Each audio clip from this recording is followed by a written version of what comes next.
If you went home Yeah. and there was a beautiful cake on your counter, Yes. would you ever assume it came from nothing? No, I wouldn't. Why not? Okay. Because I've never seen a cake come from nothing. So you haven't seen anything come from nothing, right? Yeah. But if you ask me logically, Hold on. You've never seen anything come from nothing. I've never seen anything come from nothing. I've never seen Australia there. But is it reasonable? Is it reasonable then to assume that the universe couldn't have come from nothing? Something has brought everything into existence that is incredibly powerful, that has knowledge, that has the capacity to bring things into existence at a particular time. And all I'm saying to you is, I'm not saying that's a proof for God. I'm not saying that's an analytical or empirical argument. I'm simply suggesting that it's a reasonable notion to consider. That's all I'm saying. People like yourself who are young in this country are often spending 7 years in comparative research. The average age is about 27. Yeah. And they're accepting Islam more than any other religion. Yeah. And they're not doing it out of blind faith. They're doing it through investigation, through research, spending enormous amounts of time and energy. And they're coming to Islam. Yeah. All I'm telling you is just do the same research, just do the same investigation. Oh, I'll have a little look into That's all I'm asking you to do. what you've talked to me about. So you believe in a necessary existence, yeah?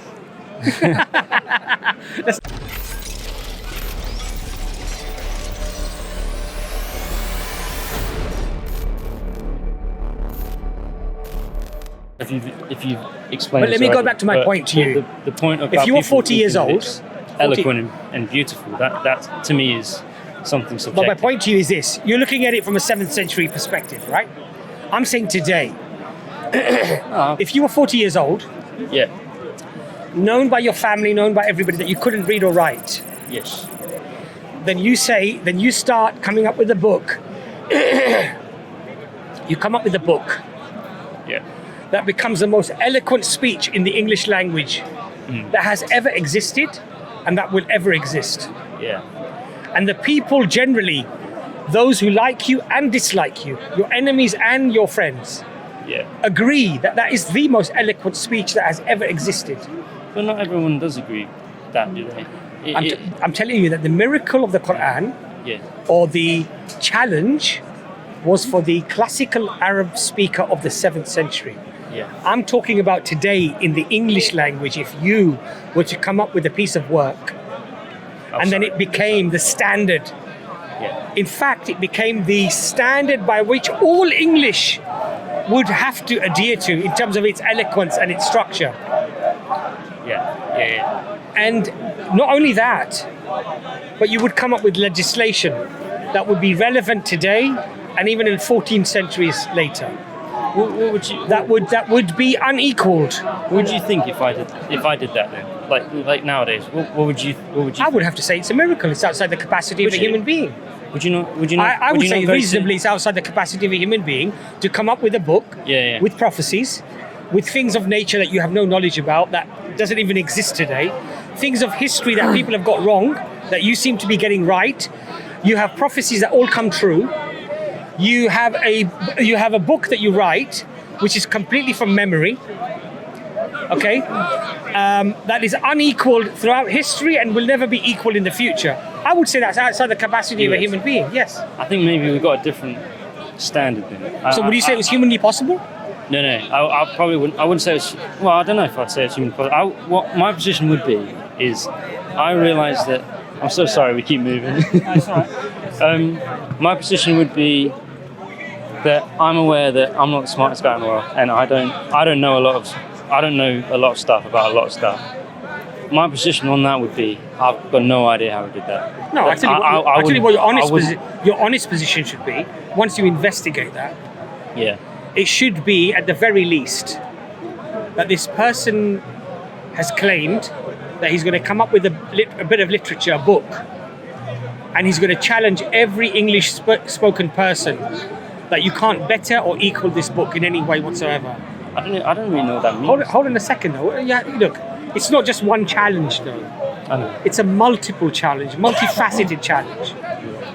And the honest you would say that if all of the most eloquent people of the time today accept that this illiterate man has just come with something that we can't even defeat, we won't be able to even manage to come close, let alone challenge it, then the honest you would say, you know what, at the very least this guy's done something incredibly remarkable, and I need to investigate how he's done it. You'd at least do that, wouldn't you? Yeah. Right? And then if this person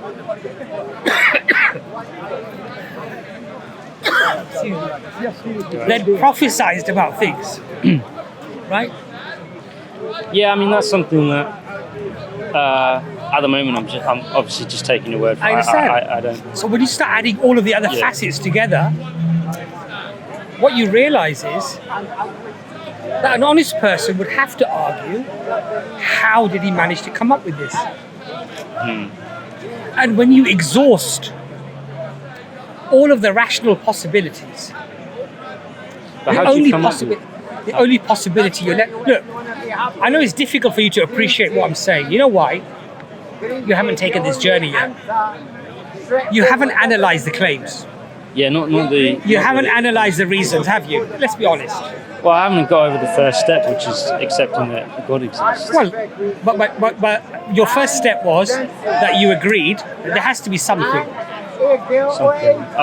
in existence. Well, as in there always has to be something that existed. You accepted that notion. You accept? You accepted that it is illogical to have traverse an infinite series of events. I don't know if I did accept that. I think you did. Did I? Yes. Okay. I mean, I don't want to bully. I don't want to bully you in the conversation. Maybe I did. I can't remember what. But do you think that you can have an infinite series of events to come to this event today, which is a finite beginning of the universe? Again, that is something that I would say is so complicated that. Sorry. That's something I would say is so complicated that my position is I don't know if that's a possibility. Okay. Not knowing is often a reason for people to simply stop thinking. Yeah. Well, it is. I'm definitely open to hearing. If there were an infinite number of steps before this step, and there were an infinite number of steps after this step, could I ever traverse the infinite series of steps? Couldn't get to the top. No. Could I ever get to the top? No. There is no top. No. Yeah. Because it's forever. Yeah. So that's why I'm asking you. But can you traverse an infinite series of steps? If you're on one of the steps, could you sit there and say, am I on an infinite number of steps? So you've already climbed an infinite number of steps, and there's still another infinite number of steps ahead of you. Yeah, but we are like in the analogy, we're on a step right now. Yes, we are. But that's why it's a finite step. So it couldn't have been an infinite series before. Infinity is very confusing, isn't it? You've agreed that you can never traverse an infinite number of steps because it's forever. No, you can't traverse it. No. But our universe began at a certain point in time. Yeah. It's not infinitely in the history. Well, the Big Bang happened at a particular time. We don't know what was. But our universe had a finite beginning. Yeah. Okay. Yeah. So, because it had a finite beginning, it cannot have an infinite past or an infinite potential. Oh, the universe as we know it. As we know it. Yeah, that I guess because we know that there's a beginning to it. It doesn't have an infinite past. Could there ever be a situation where nothing existed? I don't want. I hope you don't think I'm like copping out or anything, but I would say I just don't know. Logically, rationally, reasonably. Well, I'm not asking you about empiricism here. Yeah, I can't I'm saying to you, can something come from an absolute void of nothingness? Well, I don't. I wouldn't have thought so. No. But that's one of those things where you said logically. I'm saying I don't know how you rule it out to 100%. Absolutely. That's what I'm saying. There. Okay, if you went home Yeah. and there was a beautiful cake on your counter, Yes. would you ever assume it came from nothing? No, I wouldn't. Why not? Okay. Because I've never seen a cake come from nothing. So you haven't seen anything come from nothing, right? Yeah. But if you ask me logically, Hold on. You've never seen anything come from nothing. I've never seen anything come from nothing. I've it- never seen Australia there. But is it reasonable? Is it reasonable then to assume that the universe couldn't have come from nothing? If a cake on your counter could not have come from nothing, how can you then claim that the universe itself came from nothing? I didn't. Or what created the universe came from nothing? No, I didn't. I would say if you're asking me in the normal conversation about a cake, I would be like, no, of course it didn't come from nothing. But when you say logically, can you rule that possibility out 100%? Then I remember what I said to you. Our conversation is on balance of probability. yeah, no, It's more reasonable. it's absolutely And more. as a fair-minded person, It's absolutely more as a reasonable. fair-minded to- person, all I expect you to do is just go with what's more reasonable, what's more plausible. With the cake, it's definitely more reasonable to assume that it didn't come from nothing. And anyone who says it did, I would think there's Is the something wrong with universe more complicated than your cake? it. It's incredibly more complicated, which is why Incredibly more complicated, yes? Which is why I can't give as confident an answer. No, I think what you should then say, something that is incredibly more complicated and has more energy and more power and more organization than the cake, Yeah. has more reasons as to why it couldn't have come from nothing, not less reasons. Why then? Why is how complex it is? Why does that mean that it needs Because to? when you see a rock, Yes. you're not as when you see a little rock, Yeah. you're not as let's say enthralled or interested or awe-inspired till when you go and see the Niagara Falls, which is also a big rock with water coming down it. Yeah. Because the size of something, the complexity of something, is something that creates more of an interest, more of a, more of a reason Yeah. and more of an importance, right? So what I'm trying to say to you is that if you would be impressed with a cake on your table, wow, just got a nice cream cake here, yeah. I would say you should be infinitely more impressed with the universe Oh, definitely, I am. and where that's come from. And if a cake can't appear from nothing, then I think it's reasonable to assume that the universe didn't appear from nothing. Yeah, but I'm applying the same standard. I'm saying I can't rule it out. I don't believe that cakes can come from nothing. What do you think is more plausible? Coming from nothing or coming from something? It's coming from something. So accept that. No, I can't though. Why do you want to accept that? Because Because you're afraid of where it'll lead to. no. You see, that's what happens. No, it's I'm telling definitely. you, listen, my brother, I've been doing Even this. if I accepted that, I've been coming here for 10 years, yeah? No. I've been coming here for 10 years, I'm yeah? happy to talk about where that would lead, and I don't think it would lead to. I've had these conversations many times before. Yeah. People accept that there has to be something. Generally, not you. Let's say, I think you did as well, but let's say, for arguments that you did. People generally accept that. They accept the necessary existence. They accept the universe can't come from nothing because it's not logical, it's not reasonable. We then go to the conversation and we actually arrive at the Quran, God, and guess what they do? They go back to the universe and they say, well, actually, I don't know. Because now they know where the conversation went to. Okay. And what I'm saying to you is, if it's reasonable to accept it, accept it. That's not what happened here, though. Is it? I think to some extent it did. I knew that you were envisioned. I wanted to talk about that. I'm not saying you were. I'm not saying you did it. I'm not saying you did it in a bad way. But I think we agreed because I said to you, "Can something come from nothing?" And you said no. Initially, you agreed that there has to be something comes from something. Nothing cannot produce something. I was nervous at the beginning. Okay, look. What is No, nothing? it's fine. What is nothing?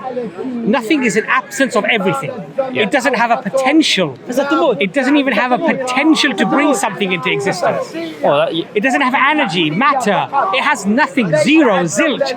And you're telling me now that it could produce something? no, I'm not saying it could. I can't I'm saying demonstrate it's that it could. unreasonable. I'm saying it's unreasonable to believe that it could. No, I'm happy to go down the line of something probably came, something didn't come from nothing. I'm happy to go down that. I don't think that it would lead me to a God. But all I'm saying No, is, look. But if you agree that there has to be something, I don't agree that there has to be. I think now you're arguing. Now I think what you're doing is you're arguing both sides. You're agreeing there has to be something, and you're agreeing that there doesn't have to be something. And I think, look, No, I didn't. I literally just said that. there has to be something, right? Yes or no? I mean, what's your stance? Does there always have to be something, or can something come from nothing?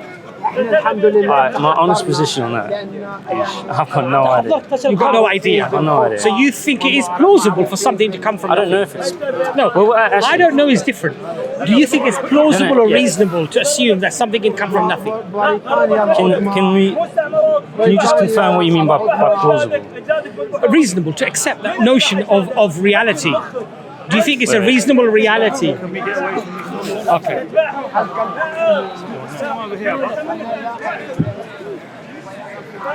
We try to stay away from the circus, but the circus follows us sometimes, you know? We have no choice. Look, all I'm saying to you, brother, is this. All I'm saying to you is it reasonable to assume that something can come from an absence of everything? I think it's reasonable to assume. Do you want to talk about the Bible? They just followed us again, didn't they? Sorry. You said, is it reasonable Is it to assume? reasonable to assume that something can come from an absence of everything? Can something come from an absence of anything? No, I don't think it is. So by that definition, what that means, by that admission, what that means is that always has to be something. What No, it does doesn't. it mean? I'm trying to say. I'm sorry if I'm saying it wrong. 'Cause I don't really talk about this that much. Sorry, I've got to stop moving. All I'm trying to say is, I don't think it either way because I don't think I'm smart enough. But you do. You do. You do. You know why you do? Yeah, you do. Because you already admitted it's more plausible, it's more reasonable, it's more likely that something has to come from something. You've already accepted that notion. Why not take a stand? Because Not take a stand. because what you're doing, I tell you what you're doing, and I'm being honest here, right? You're a nice guy, and I don't mean it in a harsh way. You know you're a clever guy. You know that by accepting a reasonable notion of something always has to exist, because we've already had this conversation. You know where it's going to end, I don't know where it's going to end. and so I don't. because we do, because Honestly. we've had the conversation. No, we didn't. Right, we did. I was interested. So now in, what you're doing is you're saying, actually, you know what?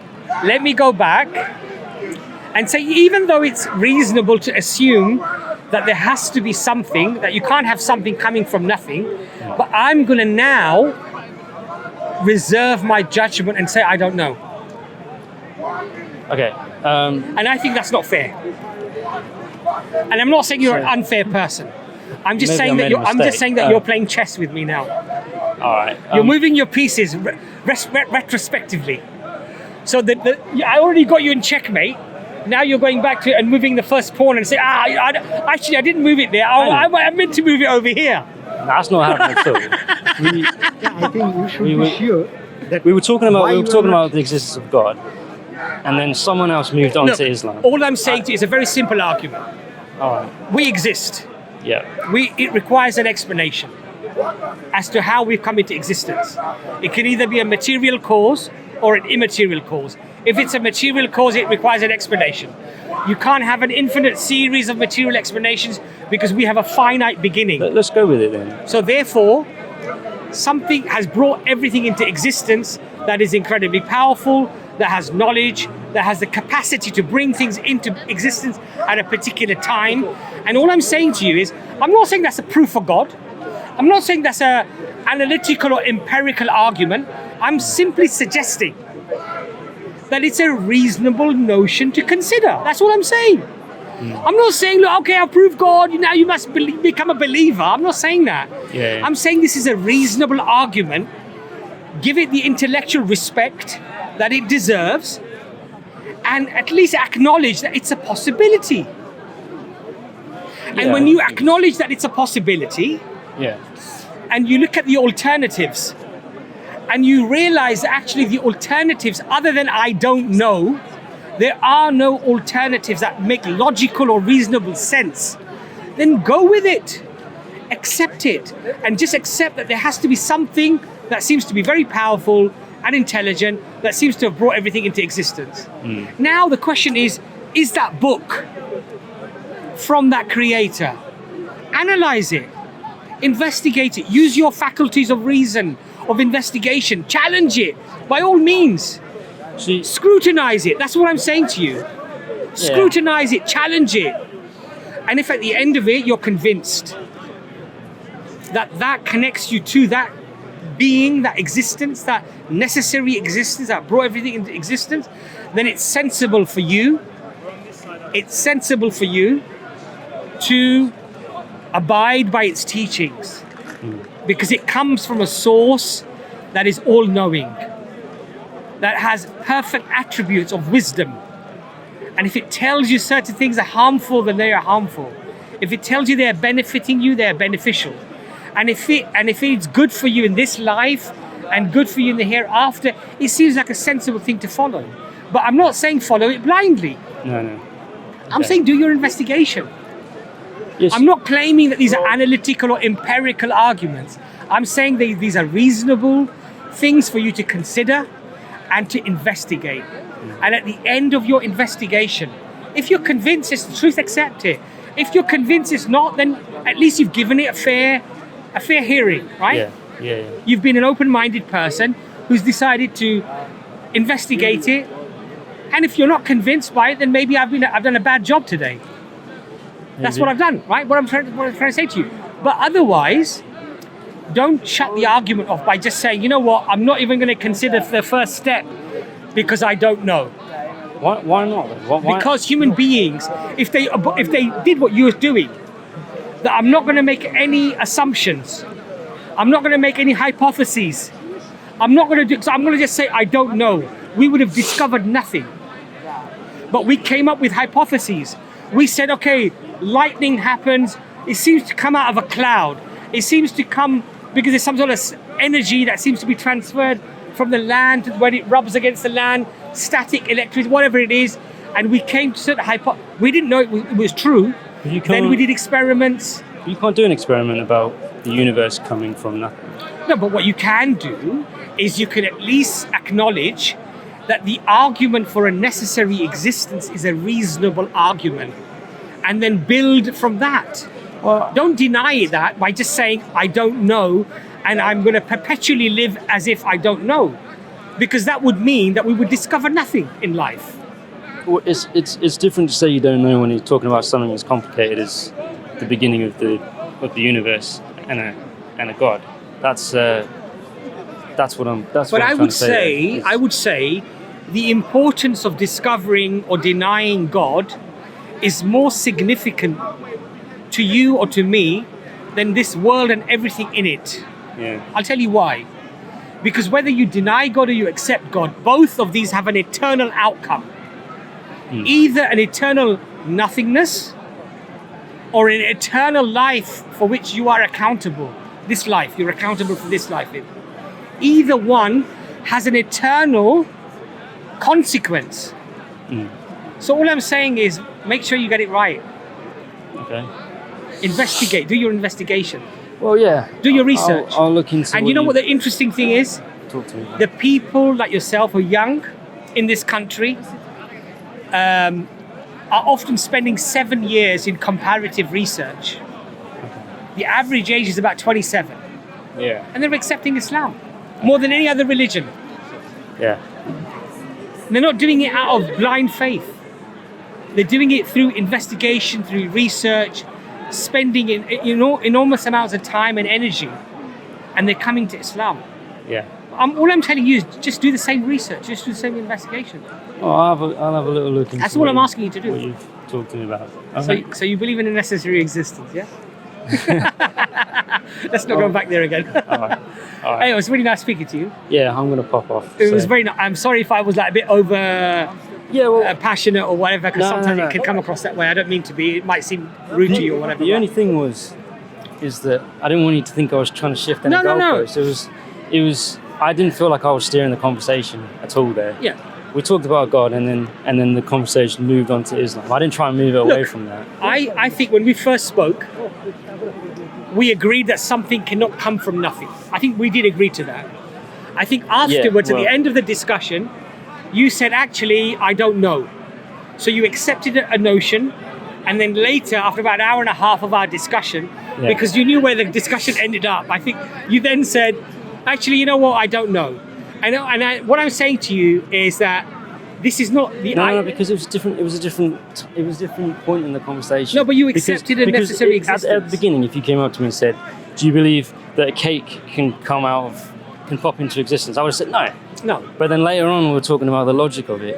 Yeah. And it's like, well, logically, can you rule it out to an absolute? And it's like, well, no, I can't. But I said to you... I didn't change my mind. No, but I said to you from the very beginning, we're not talking about absolutes here. Okay. We're talking about balance of probability. Okay, well, I just didn't understand. Yes, you did, because I spoke to you about Australia. Why do you believe Australia exists? I've never been to Australia. You've never been to Australia. But on balance of probability, we both accept Australia exists because we have good reasons to believe so, right? Yeah. And evidences to believe so. People might say, oh, photographs of Australia. Well, the photographs of Australia could be New Zealand. How do you know it's not New Zealand? How do you know it's not Canada? Yeah? But because we believe in testimony, multiple testimony, we believe in those photographs, we believe in the videos. There's people who come here with an Australian accent that we can't understand. I'm just joking. Right? So what I'm trying to say to you is that because of all of those reasons, we accept that notion, right? Yeah. Is it empirical and analytical? I would say, is it 100%? I would say, well, I'm as sure as I could be, but there are no 100%. There are no analytical or empirical evidences that could not be any other way. Okay? Yeah, but I'm not expecting you to abide by those rules. I'm just saying, is it more reasonable to accept that or this? Well, no, because... And if it's this, accept it. With the example of Australia, we're talking about testimony, maps and photos and stuff. That's all stuff that we know about. Yes. But when we're talking about the universe, talking about the concept of nothing. Yes. And we don't have any examples of that. No, so that's why I'm saying I don't know much. We can conceptualize that if somebody says nothing, it's the absence of anything. Yeah. So no matter, no energy, no potential. It doesn't even have a potential to bring something into existence. I was happy to move on from that, though. Yeah. I wasn't saying that I think that something. Look, I don't think you're a bad guy. I'm not saying you're shady. I'm not saying you're like, I'm not saying any of that. I think you're a nice guy. Thank you. I'm being honest. You're a very nice guy too. I think you're a nice guy. I'm being honest here, right? Yeah. But what I'm saying is that if we sort of agreed that it's unreasonable to assume that things can come from nothing, let's at least agree upon that. I'm not saying it's analytical or empirical to the extent where, we've seen photographs or we've got videos or we've actually seen nothing. I'm not saying that. I'm just saying conceptually, it's reasonable to assume that if you have the absence of everything, that something cannot come from it, because there isn't an it anyway. It's the absence of it. It's the absence of everything. Yeah, I think it's reasonable to assume, and I was happy to move on and talk about fine. that. But and therefore, there always has to be something in existence. Okay, but then we're talking about. You think that thing would be God? It's necessary. No, I'm saying to you. Oh, it's necessary. It's necessarily that something then therefore had to always exist. Okay, fine. Let's go there. Yeah, and this thing, from it, everything else comes. Okay. And it seems to have immense power because there are more stars in the universe, just our universe, right, than grains of sand on every beach of Earth, on Yeah. Earth. Yeah. More stars, and in fact, the new telescope they launched, the James Webb, they say that estimate could be 100 times greater. Okay. Yeah. So now bring in 100 Earths, and all the beaches of those 100 Earths, there are more stars in this universe than grains of sand of all of those 100 Earth's beaches. So whatever brought this thing into existence has to be incredibly powerful. Sure. Yeah. And the universe came into existence at a particular time. It's just like the Big Bang was incredibly powerful. Yes, it was. Yeah, exactly. But it Yeah. came into existence at a specific time. Yeah. So now you could argue it had to have a will, or it decided to bring this thing into existence, this universe, 13.8 billion years ago, or 20 billion years ago, or 40 billion years ago. I don't understand why it needs to have a will. I'll tell you why it has to have a will. Because if this necessary existence always existed eternally, and it had the properties to bring this universe into existence, then it had an eternity to have done it already. But it didn't do it. Okay, yeah, no, But that's it what we did were it talking at a about before, wasn't specific it? time, 13.8 billion years ago. Therefore, it had to decide. Oh, It had to be a conscious decision. isn't the religious or theistic stance on that time began at the Big Bang? So there wasn't any time for God So to make decisions. Our concept of time starts at t equals 0, when the universe springs into life. Yeah. The point is that the argument of contingency is not reliant on time. But didn't you say that he had that time to have to make the decision? okay, what I'm saying is that the argument of contingency, Yeah. i.e. the universe being assembled in a particular way, Okay. requiring particular things for its existence, like laws of gravity, etc., etc., Yeah. that means it's contingent and reliant on something else. So even within our concept of time beginning at the t equals 0 or the Big Bang, that doesn't negate the fact that it's contingent and therefore reliant on a preceding step that is not necessarily within our dimension of time or space. Okay. But it still requires a step preceding it. Sorry. And look, what I'm saying to you is, this is not necessarily an empirical or analytical argument for the existence of God. I'm just saying it's a reasonable argument, and it requires a reasonable amount of investigation. That's what I'm saying. Now, there are some people who will argue, regardless of balance of probability, I'm going to just sit on the fence and just say, I don't know. But I'll tell you what, if the balance of probability was on the materialistic side, i.e. that the universe was eternal, let's say for argument's sake, and all the scientific evidence pointed to an eternal universe, they wouldn't be sitting on the fence any longer. They'll accept that probability of the universe being eternal, because that's what our science seems to show us. Well, no, that's because then we have an explanation for it all. No, it's because Yeah. we want. Would it be empirical, analytical, 100%? Could it not be any other way? Logically, it always could be another way. But why would you then accept that notion without challenging that notion? Because now it denies the existence of God, and that's more palatable. So they no longer would be sitting on the fence on that. They will then quite conveniently accept that the universe is eternal, therefore you don't need a God. But because it goes against their predispositions of what they want to accept or deny, they want to sit on the fence. I don't think that is. Listen, I tell you something. No, I mean, that's exactly what it is. I don't think that is. I'll tell you for why. Me, that's what I was Because Einstein himself first believed in the static state model, right? He believed that the universe was a static state. It was eternal. And then came, Hubble and other, redshift and everything else. And then they realized, hold on a second, it's not a static state, it's expanding. Yeah. That posed huge questions now for science. Well, expanding to what? Expanding to where? Where did it expand from? Okay? Because they knew the implications. The implications were that now it has a beginning. Now, when something has a beginning, it has implications. Okay? But the static state model was accepted by people as a means to deny God. Because now you didn't need God in the equation because it was always there. That was just a hard fact. Now came the new theories through observation and experimentation that actually the universe is expanding, actually had a beginning. Now people want to suddenly sit on the fence. I mean, I've always sat on the fence with it. Don't sit on the fence too long because it's uncomfortable.